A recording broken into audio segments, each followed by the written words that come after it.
Assalamualaikum semuanya. Selamat pagi anak-anak. Gimana kabarnya hari ini? Alhamdulillah baik semua ya. Oke, sebelum kita mulai pembelajaran hari ini, ada baiknya kita berdoa terlebih dahulu ya. Untuk ketua kelasnya silakan pimpin doa.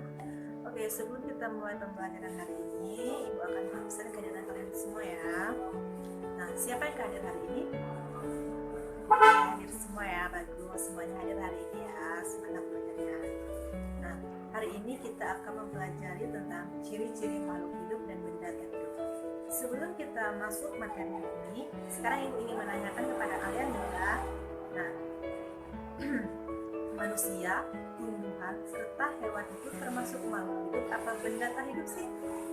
Oke, benar ya. Manusia, hewan, serta tumbuhan itu termasuk makhluk hidup.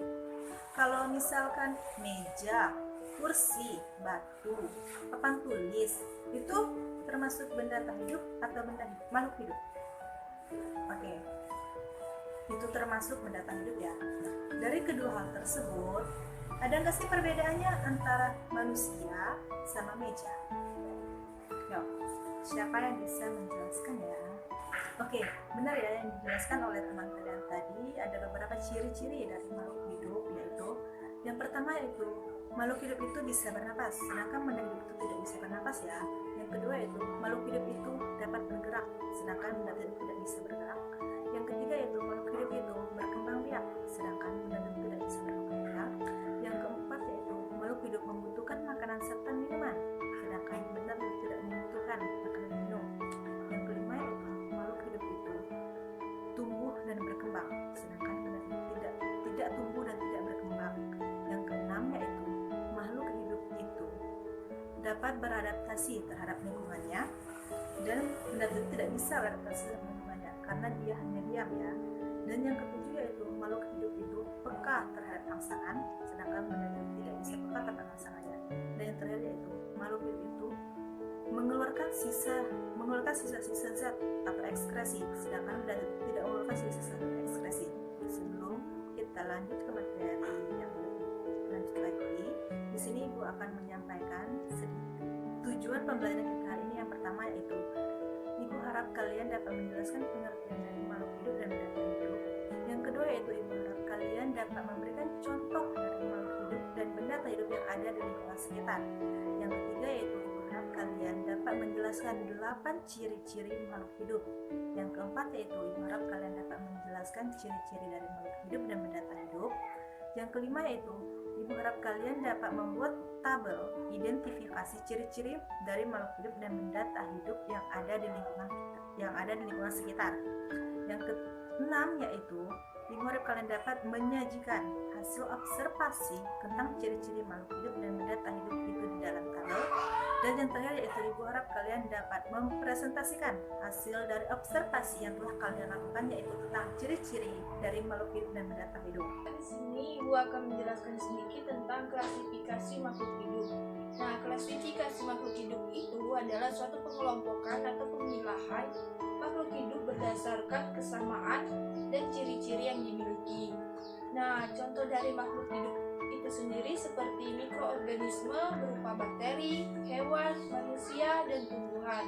Nah, ciri-ciri dari makhluk hidup itu yaitu bergerak, bernapas, berkembang biak, tumbuh dan kembang, peka terhadap rangsangan, makan dan minum, dan mengeluarkan zat sisa. Nah, di dunia ini terdapat makhluk hidup dan makhluk tak hidup.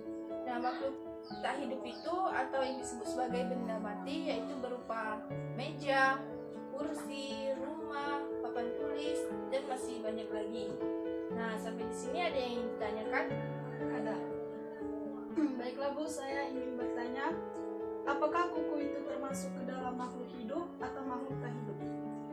Nah, pertanyaannya bagus. Baiklah, Ibu akan menjawab pertanyaannya. Nah, kalau kuku itu adalah suatu sel yang mati yang mengeras yang disebut sebagai keratin. Nah, keratin itu adalah zat yang serupa yang dibutuhkan oleh tubuh untuk pembentukan rambut.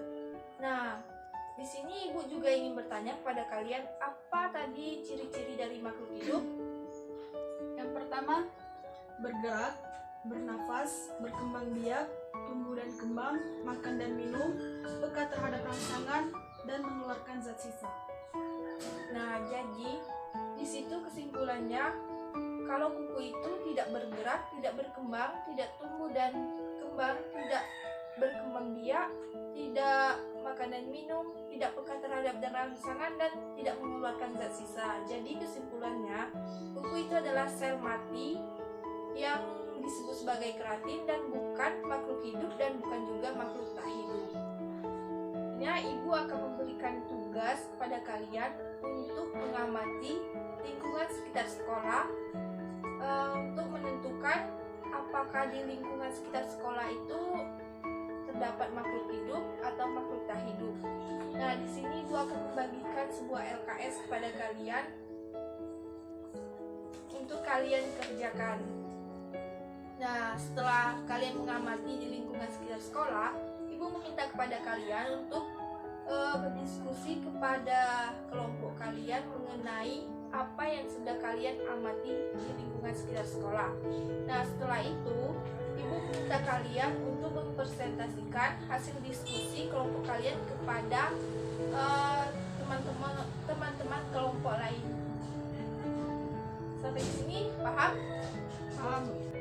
Nah, baiklah, di sini Ibu akan menyimpulkan materi kita pada hari ini, yaitu bahwa klasifikasi makhluk hidup itu adalah suatu pengelompokan atau pemilahan makhluk hidup berdasarkan kelompok dan ciri-ciri yang dimiliki. Nah, ciri-ciri dari makhluk hidup sendiri itu adalah bergerak, bernapas, berkembang biak, tumbuh dan kembang, makan dan minum, peka terhadap rangsangan, dan mengeluarkan zat sisa. Nah, makhluk hidup di dunia ini yaitu berupa mikroorganisme seperti bakteri, terus manusia, tumbuhan, dan hewan. Baiklah, dalam pelajaran kali ini Ibu menyimpulkan bahwa anak-anak sudah memahami pembelajaran. Makhluk hidup atau organisme yaitu setiap entitas individual yang mewujudkan sifat-sifat kehidupan. Ciri-cirinya seperti bernapas, bergerak, peka terhadap rangsangan, tumbuh dan berkembang, dan lain-lainnya.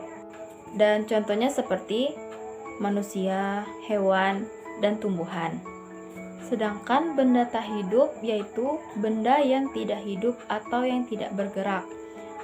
Ciri-cirinya seperti tidak membutuhkan makanan, tidak bergerak, tidak tumbuh dan tidak berkembang, dan juga tidak membutuhkan udara seperti meja, kursi, tiang, dan lain-lainnya.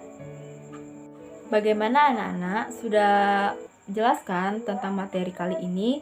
Untuk kelompok yang sudah bisa memecahkan masalah pada materi ini, kita beri applaus ya. Akhir kata, Ibu akhiri pembelajaran kali ini. Bila ada perkataan Ibu yang salah, mohon dimaafkan. Wassalamualaikum warahmatullahi wabarakatuh.